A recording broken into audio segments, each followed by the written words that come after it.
저는 오늘 베드로전서 4장 7절로 11절 말씀을 중심으로 만물의 마지막이 가까이 왔으니 라고 하는 제목으로 은혜를 나누고자 합니다. 한번 따라 하시면 좋겠습니다. 만물의 마지막이 가까이 왔으니.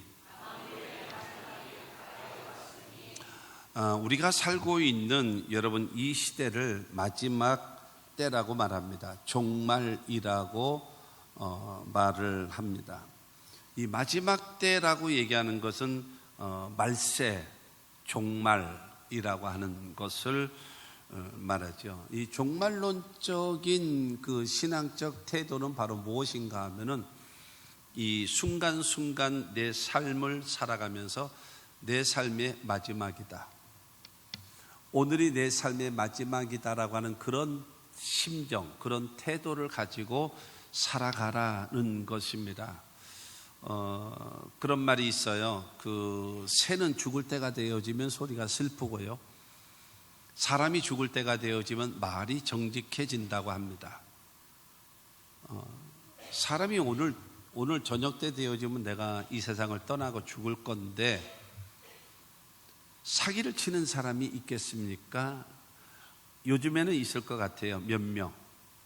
요즘에는 조금은 있을 것 같아요. 그러나 보통 사람은 없죠. 오늘 밤 세상을 떠나면서 여러분 사기칠 사람이 어디 있겠어요? 오늘 밤 여러분 세상을 떠나면서 거짓말할 사람 있겠습니까? 그렇지 않죠. 보통 사람들은 그렇지 않은 것입니다. 보통 사람이 아닌 특별한 인간들은 마지막 때에 한건 올리기 위해서 멋있게 자기의 작품을 남기기 위해서 거짓말을 하고 여러분 속이기도 하고 사기를 치기도 하겠습니다만은 보통 대부분의 사람들은 그렇지 않고 말이 정직해질 것입니다. 그렇지 않겠어요? 성경 속에서 보게 되어지면 여러분 종말이라고 하는 것은 두 가지를 크게 말할 수 있어요. 역사적인 종말과 개인적인 종말이 있습니다. 역사적인 종말은 세상이 이제 특히 크게 얘기하면 예수님의 재림으로 인하여, 물론 그 이후에 몇 가지가 더 진행되어질 일이 있습니다만은 예수님의 재림으로 인하여 역사의 마지막이다라 말할 수가 있고요. 그 다음에 개인의 종말이라고 하는 것은 우리가 언젠가는 이 세상을 떠날 수밖에 없다라는 겁니다. 다만 우리가 시간차가 있을 뿐이에요. 조금 더 사느냐, 조금 빨리 세상을 떠나느냐, 그 차이가 있을 뿐이지 너 나 할 것 없이 예외 없이 모든 사람은 이 세상을 떠날 수밖에 없다라고 하는 것을 우리는 기억해야 합니다. 그렇기 때문에 여러분 종말이 다가오고 만물이 마지막 때가 개개인적으로도 역사적으로도 나타날 수 있다라고 하는 것을 우리는 기억해야 합니다. 여러분 인류 역사에서 가장 위대한 사건 중에 하나가 바로 무엇인가 하면 하나님께서 육신을 입고 이 땅에 오신 분이 예수 그리스도입니다. 여러분 이 예수 그리스도의 탄생은요 인류 역사에서 가장 위대한 사건입니다. 하나님께서 육신을 입고 이 땅에 오신 사건입니다. 그 예수께서 우리의 죄와 저주와 질병과 죽음과 영원한 멸망을 담당하시고 십자가에 못 박혀 죽으시고 그 다음에 우리를 의롭다 하시고 부활에 동참하고 영생을 얻게 하기 위해서 예수님은 부활하셨습니다. 그리고 그 예수를 믿는 자마다 여러분 구원함을 주시고 하나님의 자녀 되고 영생을 얻고 천국 백성 삼아 주심을 믿게 되기를 주님의 이름으로 축원합니다. 그래서 나를 위하여 죽으시고 나를 위하여 부활하신 예수를 나의 구주로 믿고 섬기는 자들에게 구원의 은총이 임하게 되는 겁니다. 그 예수는 하나님의 나라로 승천하셨고 그 다음에 하나님 보좌 우편에 앉아 계시다가 마지막 때에 여러분 산자와 죽은 자들을 심판하러 예수님 다시 오시는 거예요. 할렐루야. 여러분 그 예수 그리스도, 그렇기 때문에 그 예수 그리스도가 이 땅에 재림하심으로 인해서 우리들에게는 역사적인 종말이 이루어져요. 개인적인 종말도 있고 그 다음에 역사적인 종말이 다가올 수밖에 없다라고 하는 것입니다. 그렇기 때문에 여러분 주님께서 언제 오실런지는 아무도 몰라요. 그리고 우리가 이 세상을 어떻게 언제 떠나게 될지도 아무도 몰라요. 그렇기 때문에 여러분 이 마지막 때를 항상 뭐 할 줄 알아야 돼요? 준비할 줄 알고 여러분 대비할 줄 알아야 합니다. 이번에 필리핀의 6번째 교회를 오늘 중공 예배를 하러 19명이 갑니다. 오늘 저녁에 주일날 가서 그 다음에 금요일날 새벽에 도착을 하게 될 것입니다. 그러기 위해서 그 비행기를 타고 아시아나 항공 그 비행기를 타고 가는데 몇 달 전부터 예약을 다 했어요. 예약을 다 해서 돈을 다 지불을 하고 그러기 때문에 그 시간 되어져서 인천공항에 가게 되어지면 우리가 원하는 비행기를 타고 필리핀으로 갈 수가 있는 겁니다. 그와 마찬가지로 여러분 개인적인 종말일이 됐든지 역사적인 종말이 됐든지 누구에게든지 올지라도 중요한 거는 여러분 예수가 먼저 오신다면 아멘 주 예수여 어서 오시옵소서 하고 맞이하면 되는 것이고 할렐루야. 그리고 우리가 이 세상을 떠나게 될 때에 예수님과 같이 아버지여 나의 영혼을 아버지 손에 부탁하나이다 하고 여러분 이 세상을 떠날 수 있는 우리가 되어줘야 하지 않겠냐라는 그 자세, 여러분 그 자격을 갖추고 살아가야 된다라고 하는 것입니다. 할렐루야. 60년대, 70년대가 그렇고요. 거의 70년대까지요. 80년대는 좀 덜 했던 것 같아요. 그때는 예배 드릴 때의 찬송가는요, 거의 그 보혈 찬송하고, 그 다음에 재림 찬송. 생전이라면 좀 그렇지만은 거의 부르지 않은 저 높은 곳을 향하여 하늘 가는 밝은 길이 내 주를 가까이 하려 하면 여러분 일렁에 그 다음에 고통의 멍에 벗으려고 이런 찬송을 불렀어요. 오 주님 언제나 오시렵니까? 라고 그런 찬송을 늘 하면서 예수님의 재림에 대해서 지금도 제가 그래요. 하늘에 이제 구름이 껴 있잖아요. 구름이 껴 있는데 구름 사이에 그저 태양빛이 쫙 비춰지면 저희가 어렸을 때 그랬거든요. 뭐라 그랬는가 하면 예수님 재림하시나 이랬어요. 왜냐하면 구름 사이에 빛이 쫙 내리지 너무나 멋있단 말이에요. 그러니까 저 멋있는 가운데 예수님 재림하시는가 보다 이런. 근데 지금도 보면은 그런 마음이 생각이 나고 이렇단 말이에요. 그러나 여러분 이 근래에 오면서부터 여러분 이 내세에 대한 천국에 대한 이런 찬양이 없어요. 우리나라의 1992년도에 다미성교회라고 하는 그것을 통해서 10월 28일 날 예수님 재림하신다라는 그 사건으로 인하여 대한민국 강단에 여러분 예수님 재림하심에 대한 메시지가 없어졌어요. 마귀의 이 프레임에 그냥 대한민국에 있는 교회가 딱 걸려버린 거예요.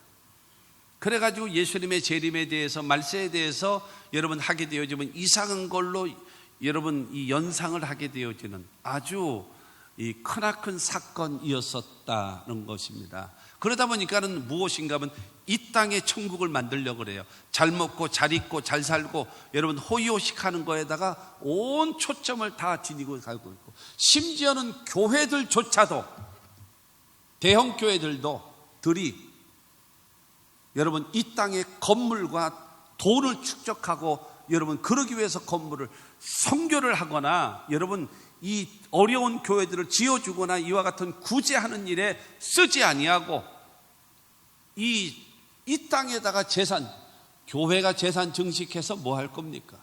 그렇지 않겠습니까? 하나님의 교회를 지었고 선교를 하고 전도를 하고 그 다음에 구제하면서 주님의 사랑을 실천하는 그와 같은 일을 해야 되는데 그러지 않은 거예요. 왜? 이 땅에 천국을 이루며 살려고 하는 천년 만년 살려고 하는 것입니다. 여러분 이 어리석은 것이다 라고 말할 수 있습니다. 오늘 본문 말씀 베드로전서 4장 7절은 말하고 있습니다. 만물의 마지막이 가까이 왔으니 만물의 마지막이 가까이 왔어요. 지금 불렀던 찬송처럼 주 예수의 강림이 가까우니 저 천국을 얻을 자 회개하라. 여러분 만물의 마지막 때 개인적인 종말과 역사적인 종말이 우리에게 점점 다가오고 있기 때문에 저와 여러분들은 뭐 할 줄 알아야 돼요? 준비할 줄 알아야 합니다. 이 세상에서 영원히 사는 것은 없잖아요. 어떤 누구도 없어요. 어떤 누구도 없어요. 그렇기 때문에 사도 베드로는 이 만물의 마지막 때를 말하면서 이때에 살아가는 자들이 이런 태도, 이런 자세, 이런 신앙생활을 해야 한다라고 권면하고 있는 거예요. 이 말씀을 통해서 저와 여러분들이 만물의 마지막 때가 가까이 오고 있는 여러분, 이때에 우리는 어떤 태도를 가지고 어떤 자세를 가지고 세상을 살아갈 것인가, 하나님의 음성을 들을 수 있게 되기를 바랍니다. 첫째로, 만물의 마지막이 가까이 왔으니 첫째는 정신을 차리고 근신하여 기도하라는 겁니다. 7절은 말합니다. 시작. 만물의 마지막이 가까이 왔으니 그러므로 너희는 정신을 차리고 근신하여 기도하라. 여러분, 정신을 차리라는 거예요. 좌우로 치우치지 말라. 그러니까 한쪽에 치우쳐서 잘못된 사상, 잘못된 가르침에 빠져가지고 치우치지 말라는 거예요. 좌우로 올바른 판단력, 올바른 분별력을 가지고 좌로나 우로나 치우치지 아니하는 올바른 신앙적 태도, 마음가짐을 가져야 된다는 겁니다. 잘못된 마음을 가지고 있고 치우치는 마음을 가지고 있다면 하나님을 올바로 섬길 수 있겠습니까? 안 되는 거예요. 그렇기 때문에 정신을 차리라는 겁니다. 이단에 빠지고 세상 유혹에 빠지고 여러분 잘못된 사상에 빠져서 여러분 왔다리 갔다리 정신 못 차리고 신앙생활해서는 안 된다는 거예요. 정신을 차리라는 거예요. 그러면서 근신하라는 겁니다. 술에 취하듯이 갈팡질팡하고 비틀거리지 말고 분별력을 가지라는 겁니다. 잘못된 사상에 흔들리지 말고, 성경은 말하잖아요. 너희는 이 세대를 본받지 말라고 말하고 있기 때문에 세상 풍조를 따라가지 말고, 세상 유행 따라가지 말고, 세상이 이렇게 한다고 이렇게 따라가는 자가 되지 말고, 하나님이 선하시고 기뻐하시고 온전한 뜻이 무엇인지 분별하면서 갈 수 있도록 근신하라고 성경은 말씀하고 있습니다. 우리의 여러분 기준은요, 이 세대가 기준이 아니에요. 이 세상의 여러분 유혹이라든가 그런 유행이 우리의 기준이 아니라 하나님의 말씀이 기준이 되어지는 우리 모두가 되어져야 됨을 믿으시기를 바랍니다. 정신을 차리고 근신하여, 그 다음에 세 번째로 말합니다. 기도하라는 거예요. 하나님의 도우심을 기대하고 기도하라는 겁니다. 여러분, 우리가 하나님의 도우심을 받아야 이 마지막 때를 성공적이며 승리하는 인생 살아가게 되어지고, 여러분 주께서 심판하실 때 잘했다 칭찬하리니 이러한 상급 받도록 예수를 위해 삽시다.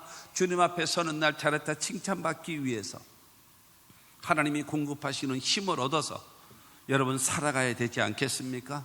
여러분 정신을 차리라는 거예요. 하나님을 향한 올바른 마음과 올바른 신앙을 가지라는 거예요. 근신하라. 마음이 흔들림이 없는 신앙을 가져라. 오직 하나님 중심으로. 그러면서 기도하라. 하나님 앞에 올바른 기도해서 주님으로부터 공급되어지는 놀라운 은혜를 힘입어서 이 마지막 때에 넉넉히 승리하며 살아가는 자가 되기를 성경은 우리에게 원하고 있는 것입니다. 내 힘, 내 경험, 내 의지, 그 다음에 신앙의 연수, 신앙의 직분 자랑하지 말고 정신을 차리고 근신하여 기도하라는 것입니다. 예수님께서 십자가를 앞두고 이제 겟세마네 동산에 가시기 전에 오늘 밤 너희들이 다 나를 버리고 떠날 것이다. 그때 그 말을 듣던 베드로가 펄쩍 뛰면서 예수님, 다 주를 버릴지라도 나는 결코 주를 버리지 않겠습니다. 그러자 예수님께서는 네가 나를 버리지 않아? 너는 오늘 닭 울기 전에 3번 나를 부인하게 될 거야. 그렇게 되어진 건 예수님, 내가 주와 함께 죽을지언정 결단코 그런 일은 일어나지 않을 것입니다. 그런 일은 없습니다 라고 말하고 있는 것입니다. 그러자 예수님께서는 겟세마네 동산에 가시면서 마태복음 26장 41절을 통해서 말씀하십니다. 시험에 들지 않게 깨어 기도하라. 마음에는 온유로되 육신이 약하도다 하시고, 여러분 예수님 말씀하십니다. 그래, 나와 함께 죽을지언정 결단코 주를 부인하지 않겠다고? 그러면 기도해. 기도하면 이길 수 있는 거야. 기도하면 네 말대로 할 수 있는 거야. 그러나 기도하지 아니하면 이 길을 못 가는 거야. 그럼 여러분, 그러나 베드로는 어떻습니까? 나는 한 대면 하는 사람이에요. 내가 예수님의 수제자인데 내가 아무리 내가 예수님을 부인하겠고 예수님을 저주하겠나? 이런 일은 나에게 있을 수 없다. 그러면서 베드로는 뭐 했어요? 기도하지 않고 잠을 자고 있었어요. 그러다가 예수를 잡혀가는 것에 또 수제자라고 또 멀찌감치 해가지고 또 따라가서 같이 여러분 불 쬐면서 이렇게 찾아보면서 상황을 보고 있을 때에 이 옆에 있는 사람들이 너도 예수와 같은 편이지? 라고 하자 겁이 덜컥 나서 난 저 예수 몰라요. 그러면서 예수를 모른다고 저주하고 맹세까지 하면서 여러분 부인하지 않아요. 여러분 무엇 때문에 정신을 차리고 근신하여 기도하라는데 중요한 거는 자기 마음 결단이 없겠습니까? 베드로만 그렇게 말합니까? 우리들도 그와 같은 대답을 하지 않을까요? 그러면 베드로와 같은 상황이 우리에게도 펼쳐지면 베드로는 워낙 심약한 사람이라서 저렇게 넘어졌고 나는 안 그렇습니다. 이렇게 말할 수 있는 사람이 있을까요? 자신 있는 사람 몇 사람이 있을까요? 이게 잘 안 되는 거거든요. 마음만 갖고. 그래서 예수님 말씀하신 것처럼 마음에는 원이로되 육신이 약하도다. 사도 바울도 그렇잖아요. 내 속사람으로는 하나님의 법을 따르기를 원하는데 내가 행하는 것은 하나님이 원치 아니하는 악을 행하고 있다라는 거예요. 내 속사람으로는 하나님의 법을 따르기를 원해요. 근데 내가 행하고 있는 것을 보면은 하나님이 원치 아니하는 악을 행하고 있어요. 오라 나는 공고한 사람이로다. 이 사망의 몸에서 누가 나를 건져낼 것이냐 탄식하지 않습니까? 사랑하는 성도 여러분, 저와 여러분들의 삶 속에 마귀는 우는 사자와 같이 삼킬 자를 두루 찾고 있어요. 누구를요? 기도하지 않는 사람이요. 타켓입니다. 제일 첫 번째 타켓, 기도하지 않는 사람. 탁 걸려 넘어가면요 여지 없습니다. 여지없이요. 그래서 사도 바울은 말합니다. 빌립보서 4장 6절과 7절을 통해서 아무것도 염려하지 말고 다만 모든 일에 기도와 간구로 너희 구할 것을 감사함으로 하나님께 아뢰라. 그리하면 모든 지각에 뛰어난 하나님의 평강이 그리스도 예수 안에서 너희 마음과 생각을 지키시리라. 너희 삶 속에 다가오는 여러 가지 염려, 근심, 걱정, 시험, 환난 오지 않았느냐? 그렇다고 해가지고 원망하고 불평하고 염려한다고도 되느냐? 안 되지 않느냐? 하나님 앞에서 염려하지 마라. 그리고 모든 일에 기도와 간구로 하나님께 기도해라. 기도를 통해서 하나님과 올바른 관계를 맺고 그 다음에 간구, 목적을 놓고 집중적으로 하나님께 기도하는 자가 되라. 그러면서 말합니다. 너희 구할 것을 어떻게 구하는가? 감사하면서 기도해라. 감사하면서.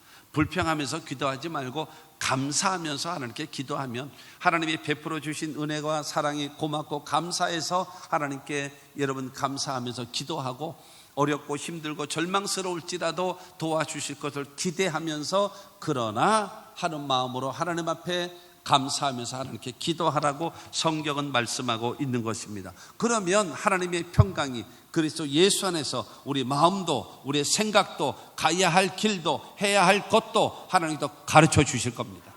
그러므로 성경은 말합니다. 정신을 차리고 근신하여 깨어 기도하라는 겁니다. 그러므로 우리 모두 어떻게 해야 돼요? 기도하면서 살아가야 됩니다. 기도해야 나를 이길 수 있어요.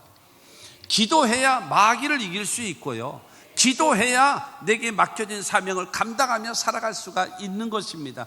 예수님의 사역을 보세요. 예수님의 사역은 첫째, 천국 복음을 전파하시고 두 번째, 그들에게 하나님의 말씀을 가르치셨고 세 번째로 여러분 병든 자, 그 연약한 자들을 치료하시는 이 3대 사역을 하셨는데 예수님은 언제나 어떻게 하셨는가 하면 습관을 따라 기도하셨습니다.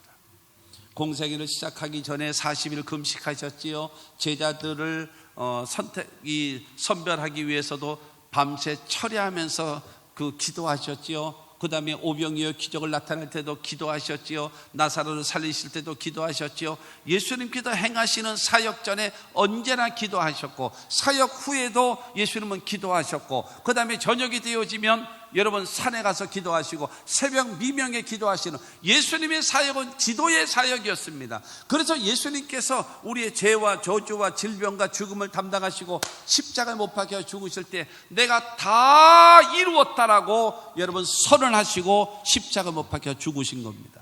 할렐루야. 그리고 저와 여러분들이 예수 그리스도를 따라서 그 의롭다함을 얻고 부활의 영광에 동참하기 위하여 사망 권세를 깨뜨리시고 예수는 부활하셨다는 사실을 믿게 되기를 주님의 이름으로 축원합니다. 그러므로 만물의 마지막 때가 가까워 오고 있는 이때에 우리들은요 기도하며 살아가야 됩니다.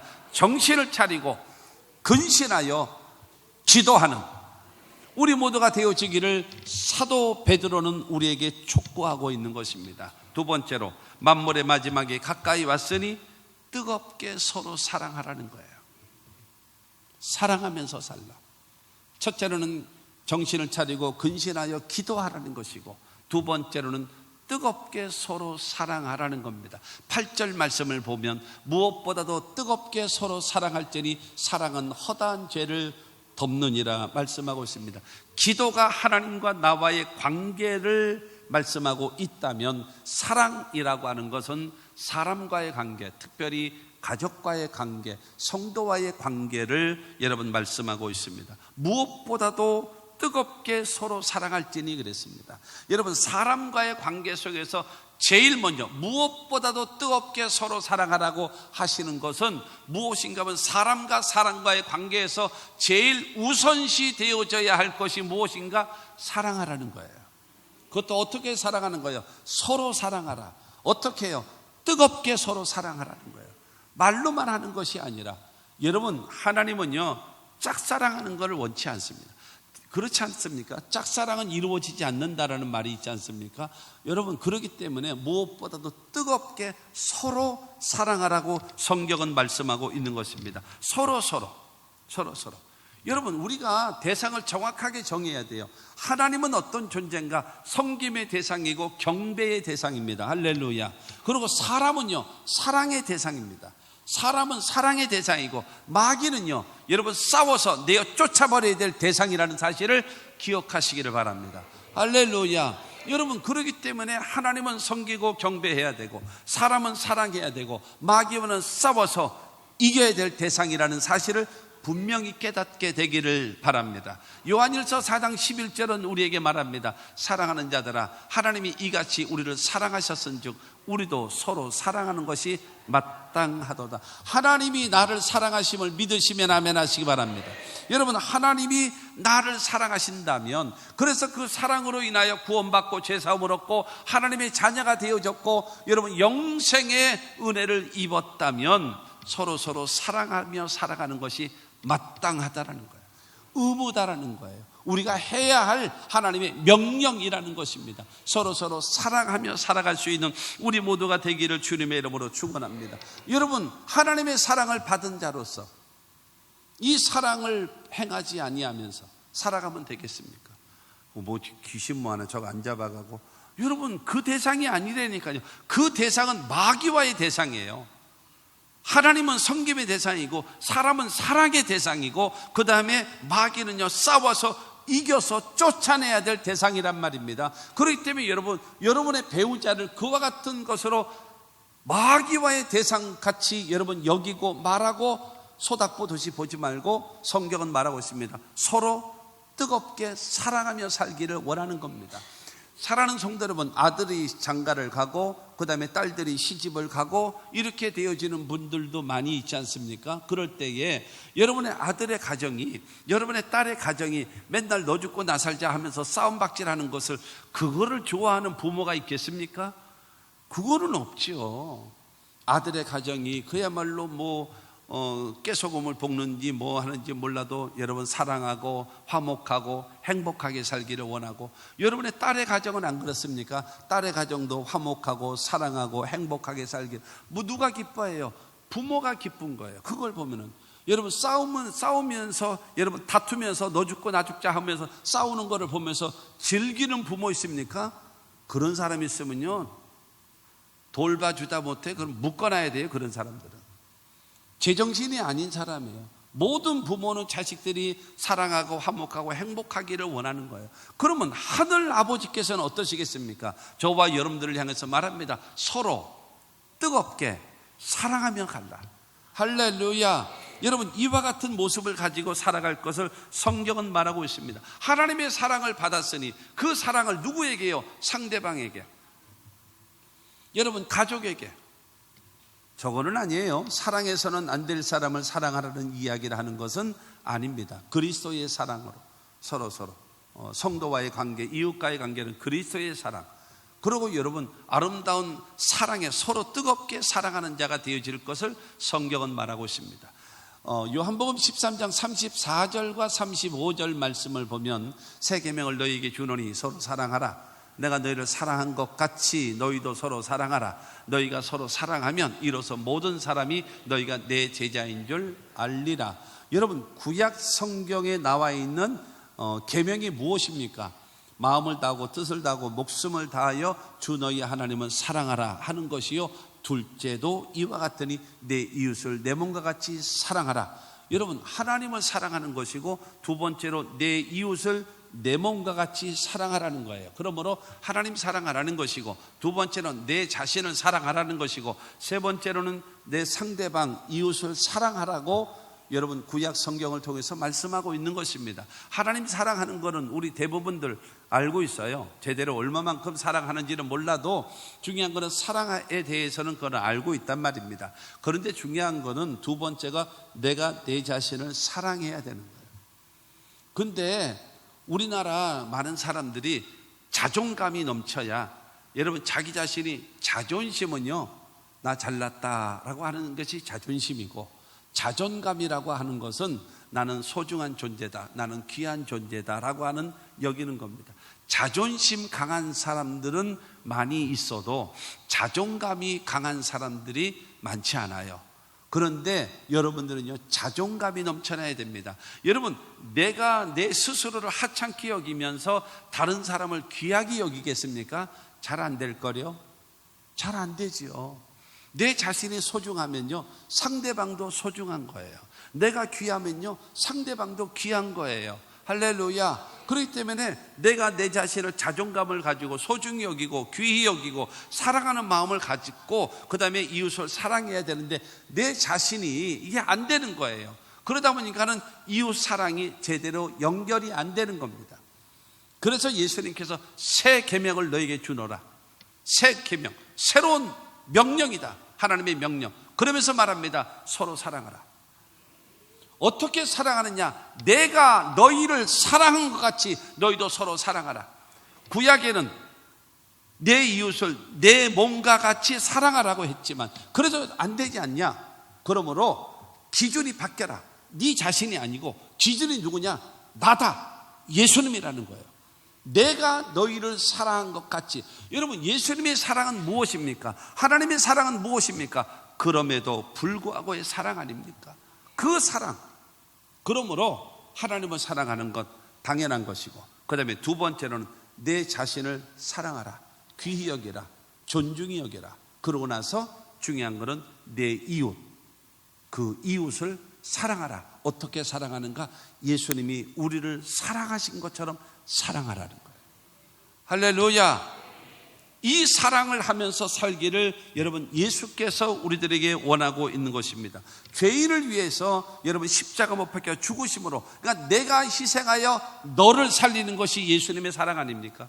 내가 희생하여 상대를 살리는 것이 예수님의 사랑 아닙니까? 그 사랑으로 서로 사랑하라고 성경은 말하고 있는 것입니다. 그러면서 너희가 서로 사랑하면 너희가 내 제자인 줄 알리라. 그렇기 때문에 여러분 하나님을 사랑하고 그 다음에 나 자신도 존귀히 여기고 귀히 여기고 그 다음에 상대방을 사랑하면서 아름다운 하모니를 이루며 살아가게 되어지면 모든 사람이 저 사람은 예수 믿는 사람이구나, 저 사람은 진정으로 크리스찬이구나 라고 인정해 줄 것이라는 거예요. 할렐루야. 그러므로 사랑하는 성도 여러분, 여러분의 자녀들 앞에서 사랑하고 행복하게 살아가십시오.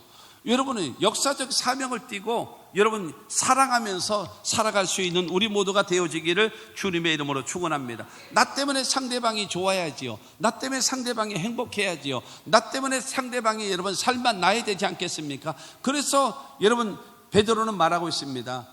서로 뜨겁게 사랑하라고 말씀하고 있습니다. 그러면서 그 8절 후반절에 말합니다. 사랑은 허다한 죄를 덮느니라. 사랑은 허다한 죄를 덮는데요. 근데 이 말씀을 베드로가 어디를 인용을 했는가 하면은 잠언 10장 12절 말씀을 보면 미움은 다툼을 일으켜도 사랑은 모든 허물을 가리느니라 라고 말씀하고 있습니다. 여러분 진정으로 사랑하게 되어지면, 여러분 미워하게 되어지면 단점이 보이고 단점이 보이기 때문에 싸우지 않겠습니까? 그러나 진정으로 사랑하게 되어지면 상대방의 단점을 딱 볼 때에 예수님 말씀처럼요, 상대방에는 티가 있고 자기 자신에게는 들보가 있거든요. 들보가 얼마나 큰지 아시죠? 이 집에 여러분 석가래 용이에요. 거의 기둥 역할을 할 만한 그런 나에게는 들보가 있어요. 그런데 상대방에는 티가 있어요. 그렇기 때문에 중요한 것은 나에게 상대방의 티를 얘기하다 보면 자기의 들보가 드러날까 봐 여러분 상대방의 티를 보지 않는 것이 진정한 사랑인 겁니다. 이해를 못 하시는구나. 얘기하면 자기의 들보가 드러나잖아요. 사랑하게 되어지면 그 단점을 보지 않는 거예요. 보게 되더라도 덮어주는 겁니다. 그것이 사랑이라고 성경은 우리에게 말하고 있는 것입니다. 그렇기 때문에 여러분 그런 말 있잖아요. 웃어보고 울어보니 웃는 게 낫더라. 기왕에 살아가는 거 한 번밖에 못 사는 거, 여러분 왼수하고 뭐 적과의 동침을 하는 것도 아닌데, 여러분 사도 베드로를 통해서 우리에게 말씀하고 있습니다. 서로 뜨겁게 사랑하라. 사랑하게 되어지면 모든 허물을 덮어지게 된다라고 말씀하고 있습니다. 우리가 옛날에는 읽었는데 지금 잘 안 읽는 것 같아요. 고린도전서 13장 4절부터 7절까지 말씀을 읽겠습니다. 시작. 사랑은 오래 참고, 사랑은 온유하며, 시기하지 아니하며, 사랑은 자랑하지 아니하며, 교만하지 아니하며, 무례히 행하지 아니하며, 자기의 유익을 구하지 아니하며, 성내지 아니하며, 악한 것을 생각하지 아니하며, 불의를 기뻐하지 아니하며, 진리와 함께 기뻐하고, 모든 것을 참으며, 모든 것을 믿으며, 모든 것을 바라며, 모든 것을 견디느니라. 사랑하는 성도 여러분, 진정으로 사랑하게 되어지면요, 자기 자신을 위해서 오래 참고 그 다음에 온유한 자가 됩니다. 그리고 상대방을 향해서 8가지인데, 시기하지 않고, 자랑하지 않고, 교만하지 않고, 무례히 행하지 않고, 자기의 유익을 구하지 아니하고, 성내지 아니하고, 악한 것을 생각하지 아니하고, 불의를 기뻐하지 않는데요. 상대방을 향해서. 그리고 하나님 앞에서는요, 하나님 앞에서는 진리와 함께 기뻐하고, 모든 것을 참으며, 모든 것을 믿으며, 모든 것을 바라며, 모든 것을 견디느니라. 사랑하는 사람이 되어지면 자기 자신에게는 오래 참고 온유한 자가 되어지고, 사람과의 관계 속에서 여러분 8가지의 사랑을 실천하게, 시기나 자랑이나 교만이나 무례 행하는 일을 하지 않게 되어지고, 하나님 앞에서는 여러분 신뢰와 믿음을 가지고 여러분 섬길 수 있게끔 어떤 사람이 되라는 거예요? 사랑의 사람이 되라는 거예요. 사랑하며 살기를 다짐하라는 것입니다. 여러분 우리는 하나님을 사랑하는 자가 되어져야 됩니다. 할렐루야. 그리고 우리는 나 자신을요 귀하게 여기십시오. 전에 얘기 드렸던 대로 한 번 더 이야기하겠습니다. 여러분 가운데 혹시 한 2명이 있을는지 몰라요. 나 자존심 센 사람이야? 나 자존심밖에 없는 사람이야? 라고 하는 사람이 있죠. 자존감이 강한 사람이 많아야 돼요. 자존심이 있다라고 하는 사람은요, 여러분 자존심이 강한 당신 때문에 여러분의 가족이라든가 여러분의 주변 사람들 얼마나 피곤하게 사는지 모르죠. 말 한마디만 하면은 금방 천당처럼 할렐루야 좋고 기쁘다가 말 한마디만 하면 그냥 팍 떨어버려요. 언제 기뻤냐, 언제 웃었냐, 언제 행복했냐 하면서 갑자기 돌변해버려요. 뭐 때문에요? 그러니까는 자존심이 뭐예요? 나 잘났다, 나 잘났다라고 얘기했는데 나 왜 이렇게 하찮게 얘기해? 너 죽고 싶어? 이게 자존심이에요. 자존감은요, 나 자신은 소중한 존재다, 나는 귀한, 잘났다가 아니에요. 나는 소중한 존재다, 나는 귀한 존재다. 여러분, 자부심을 갖는 거예요.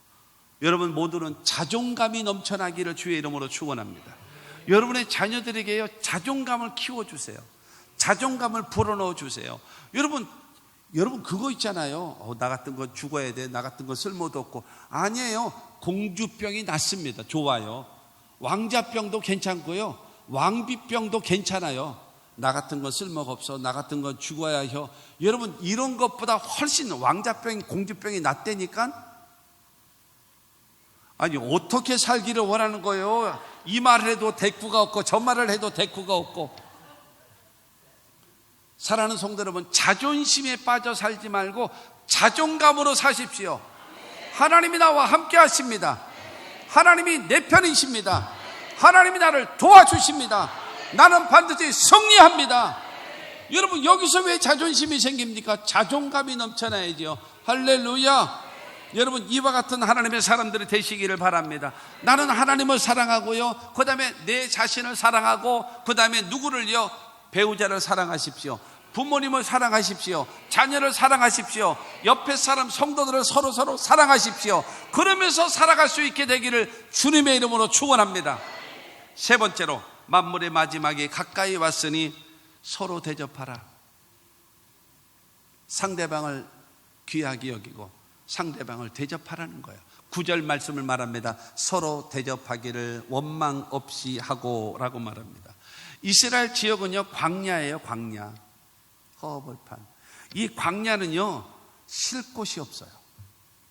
광야는요, 물이 없어요. 광야는요, 먹을 곳이 없어요. 그렇기 때문에 이게 광야를 지나가다가 집이 띄엄띄엄 있단 말이에요. 한참 가서 있고 이러단 말이에요. 그런데 이 집에 들렀을 때에 여기서 쉬었다 가야 되고, 여기서 음식을 먹고 가야 되고, 여기서 물을 마시고, 물을 여러분 보충해서 그러고 가야 돼요. 그냥 가면 죽을 수도 있어요. 그렇기 때문에 반드시, 여러분, 이스라엘 나라의 풍속이 바로 무엇인가 하면 나그네를 반드시 뭐 하라는 거예요? 대접하라는 거예요. 여러분, 대접하는 것은요, 원래 낯선 손님을 친절하게 대하는 것이 대접입니다. 국구로 대접이 아니고, 상대방을 대접하는 것은 여러분 아는 사람을 대접하는 것이 아니라 낯선 사람에게 친절히 대하면서 쉴 것과 먹을 것과 마실 것을 제공하는 것이, 그게 대접입니다. 그래서 사도 베드로는 말하고 있습니다. 서로 대접하라. 서로 대접하라. 여러분, 이스라엘은 나그네를 대접하는 것이 이 전통적인 관습입니다. 이것을 행하지 않고 여기서 지나가서 이제 가게 되어지는데요, 여기서 물과 밥과 그 다음에 그 쉬지 않게 되어지면 가다가 죽을 수도 있다니까요. 가도 끝이 없어요. 몇 시간을 가도 끝이 없어요. 우리나라 여러분, 이 고속도로를 보면, 특히 경부고속도로를 보게 되어지면 거의 20km마다 휴게소 있잖아요. 얼마나 잘 해놨어요. 그리고 특히 여러분, 화장실 가보세요. 여러분의 집에 있는 화장실보다 더 깨끗할지도 몰라.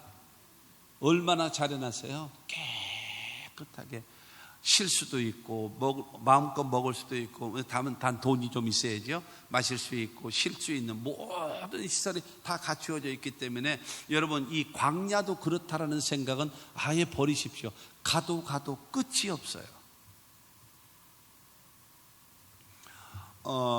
미국에 갔었을 때에 그 LA에서 이제 그 옆에가 네바다주인데, 네바다주를 가니까 거기는 진짜 사막이 있더만요. 사막. 근데요, 가도 몇 시간을 가는데 집이 하나도 없는 거예요. 집이 하나도 없는 거예요. 와, 진짜 기가 막히더만요. 거기 보는데 가끔가다 집이 하나씩 있어. 한참 가면 집이 하나 있어. 근데 거기에 보면 있잖아요, 노인들이 사셔. 노인들이.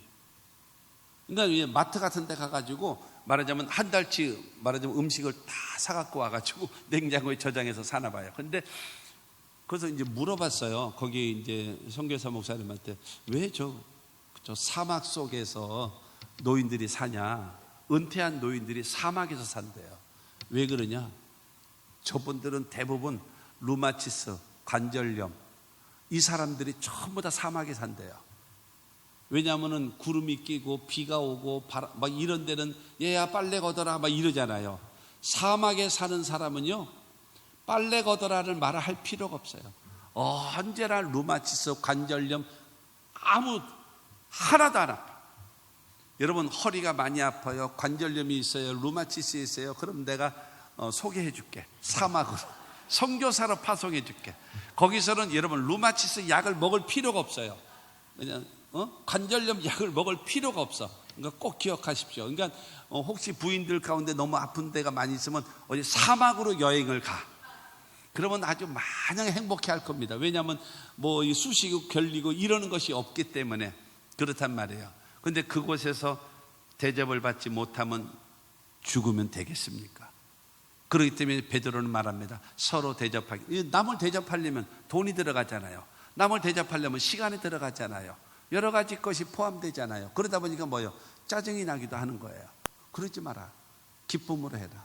즐거움으로 도와줘라. 왜? 너도 나그네 되었을 때의 도움을 받을 수 있으려면 해야 된다라는 거예요. 할렐루야. 히브리서 13장 1절과 2절은 말합니다. 형제 사랑하기를 계속하고 손님 대접하기를 잊지 말라. 이로써 부지 중에 천사들을 대접한 이들이 있었느니라. 여러분 형제 사랑은 계속해라. 그리고 손님 대접하는 거 잊지 말라. 그래서 그냥 부지 중에 늘 대접을 하다가 천사를 대접한 사람이 있다. 이 사람이 누굽니까? 아브라함 아닙니까? 아브라함이 이렇게 앉아 있는데 3명의 말하자면 낙타를 타고 지나가는 거예요. 그래서 막 가서 절을 하면서 우리 집에 들어가십시오. 그리고 음식이 넉넉히 있으니까는 좀 그늘에서 좀 쉬시고 그 다음에 음식을 먹고 기운을 차리시고 그리고 다시 떠나시죠. 그래서 송아지를 잡았습니다. 그리고 우유와 버터, 이게 완전 식품이래요. 송아지 고기가 너무 심한가? 소가 30년을 산대요. 이제 송아지 고기. 이제 송아지 고기, 그 다음에 우유, 버터. 이거는 왜 완전 식품이냐? 하나님이 드셨기 때문에 완전 식품이야. 하나님이 드셨기 때문에. 그걸 해가지고 3분을 대접을 했어요. 그러니까 하나님이 대접을 받은 다음에 보상해야 되잖아요. 뭔가 보상을 해야 될 거 아니겠습니까? 그때에 여러분 아브라함과 사라를 통해서 말합니다. 내년 이맘때에 아들을 낳으리라. 그래서 이삭을 낳게 된 거예요. 그러니까는 아들 준다 계속 하셨다가 75세 부름을 받았거든요. 그런데 아들 준다 계속 그러셨어요. 근데 안 줘. 그 다음에 소고기 얻어 드신 다음에 아들을 주신 거야. 대접을 받은 다음에 아들을 주셨단 말이에요. 그러다가 이제 가시면서 내가 할 일을 나의 벗 아브라함에 내가 숨길 일이 있느냐? 저 소돔 고모라 성을 너무 죄악이 많아서 거기를 확인하러 간다. 그리고 거기를 멸할 것이다. 그러니까 아브라함이 깜짝 놀란 거예요. 거기 자기 조카 롯이 거기 살고 있거든요. 그런데 하나님, 의인과 악인을 동시에 멸하시는 것은 부당하시지 않습니까? 라고. 그런데 만약에 거기에 의인이 50명이 있으면 멸하시겠습니까? 50명이 있으면 멸하지 않지. 45명은요? 안 그래? 40명, 30명, 20명. 그래도 10명은 있겠지. 10명이요. 그랬더니 10명이 있어도 내가 그것을 멸하지 않을 거야. 여러분 잘 기억하십시오. 소돔 고모라 성은 여러분 죄 때문에 멸망한 것이 아니에요. 소돔 고모라 성은 의인 10명이 없기 때문에 망한 겁니다. 예레미야에서도 말씀하고 있습니다. 예루살렘 사거리로 가서 공의를 행하며 의를 행하는 사람 한 사람만 찾으면, 그 한 사람만 찾으면 이 성을 내가 용서하고 고쳐주겠다라고 그러셨어요. 하나님이 찾으시는 의인, 사랑하는 성도 여러분, 이 평택을 살리기 위해서 100명의 성도가 필요하다면 여러분, 우리 순복음 평택중앙교회 우리 성도된 100명이 주여 의인된 우리가 있나이다 평택을 살려주옵소서 할 수 있는 우리 모두가 되기를 주의 이름으로 축원합니다. 여러분, 나로 인하여 살게 되어지고 나로 인하여 여러분 살릴 수 있는 그와 같은 역사가 있게 되기를 주님의 이름으로 축원합니다. 그래서 이 조카 롯도 이게 의인이 아니에요. 근데 하나님께서 아브라함을 기억하사 이 소돔 고모라 성을 멸망시킬 때에 거기서 여러분 끄집어내 주시고 그의 가족을 건져내 주셨음을 믿으시기를 바랍니다. 여러분, 이렇게 베풀어 주는 것은 바로 무엇인가 하면 내가 사는 길이에요. 상대방, 마태복음 7장 12절은 말합니다. 그러므로 무엇이든지 남에게 대접을 받고자 하는 대로 너희도 남을 대접하라. 이것이 율법이요 선지자니라. 대접을 받기를 원하느냐?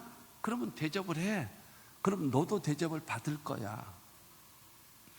우리 교회가 지금 6번째 교회를 필리핀에 지었잖아요. 윤정열, 우리나라 대통령하고 이름이 비슷해가지고 막 헷갈려. 윤석열, 윤정열, 뭐 이게 자꾸 이게 이름을 부르다가 이게 헷갈린 적이 여러 번 있었어요. 이제 그래서 6번째 교회를 쳐서 이제 오늘 이제 중공 예배 드리러 가잖아요. 그 왜 하는지 아십니까? 우리 교회 건축해야 되잖아. 우리 교회 건축해야 되잖아요. 그러니까 조립식으로 지어도 될 만한 교회를 지어드리는 거예요. 옛날에 그거 해보셨습니까? 6학년 이상들은 해봤을 것 같아. 5학년도 해봤나? 뭐 안 해봤을 것 같아.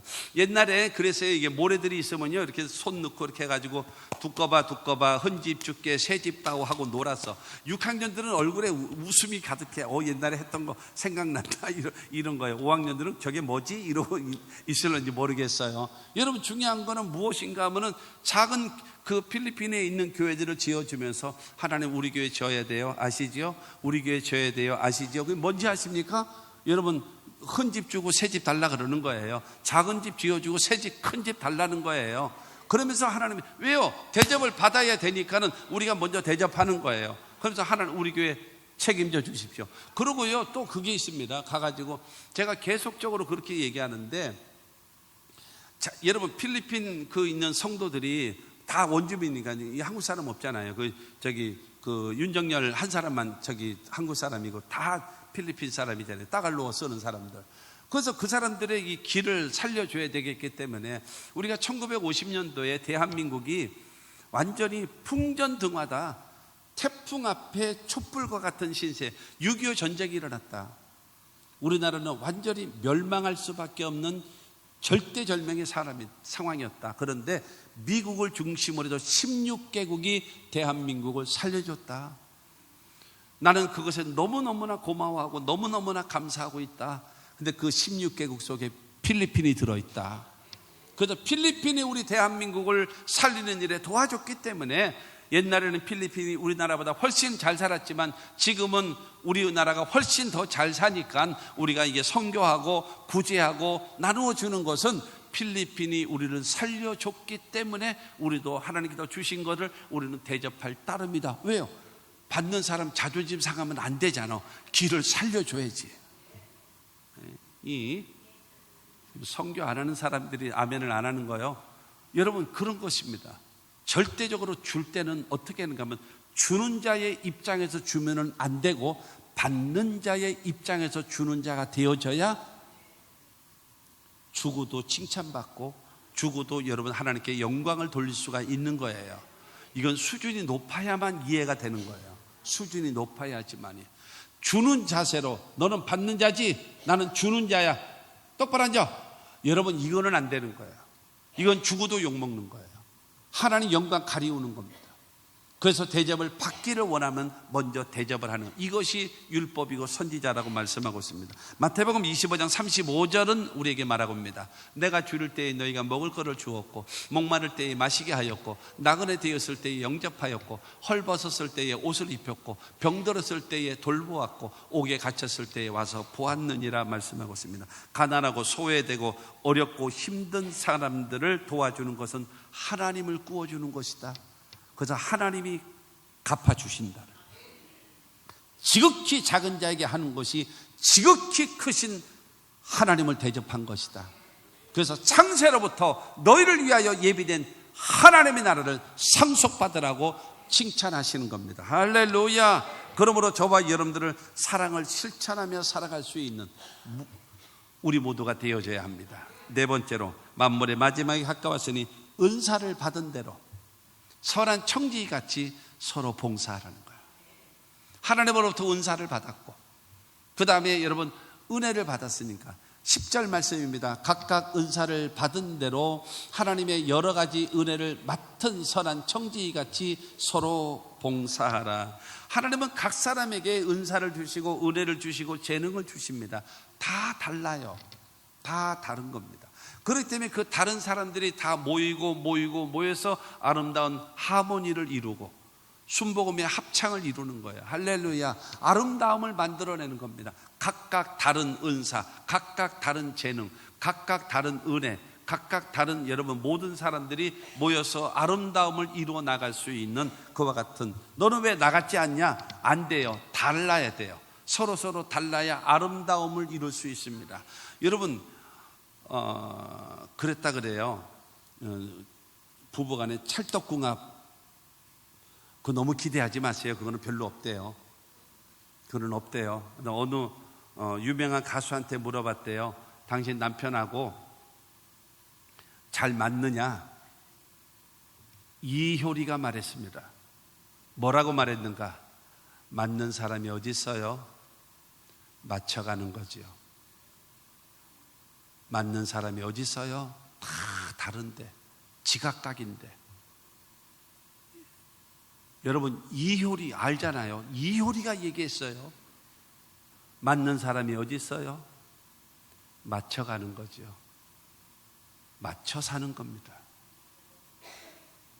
서로 여러분 아름다움을 맞추세요. 야, 쟤는 뭐 이상해.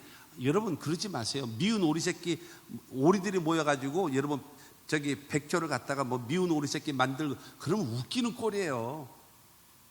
여러분 서로 상대를 존중히 여기며 아름다운 하모니를 이룰 수 있는 우리 교회와 우리 모든 자들 되시기를 바랍니다.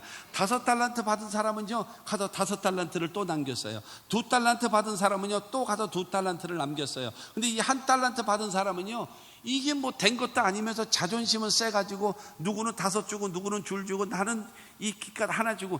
여러분 이 1달란트가 얼만데요?